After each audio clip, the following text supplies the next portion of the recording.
জাতীয়তাবাদী মহিলা দলের সভানেত্রী আফরোজা আব্বাসকে জাতীয় মহিলা সংস্থার চেয়ারম্যান হিসেবে নিয়োগ দিয়েছে সরকার।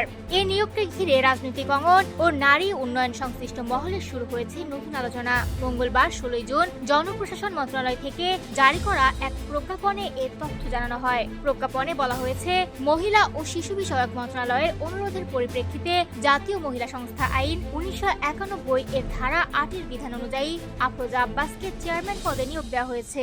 সরকারি সিদ্ধান্ত অনুযায়ী তিনি দায়িত্ব গ্রহণের দিন থেকে আনুষ্ঠানিকভাবে চেয়ারম্যান হিসেবে দায়িত্ব পালন শুরু করবেন। তার মেয়াদ নির্ধারণ করা হয়েছে 2 বছর। তবে প্রয়োজন বোধে মেয়াদ শেষ হওয়ার আগেই সরকার এই নিয়োগ বাতিল করার ক্ষমতা সংরক্ষণ করবে বলেও প্রজ্ঞাপনে উল্লেখ করা হয়েছে।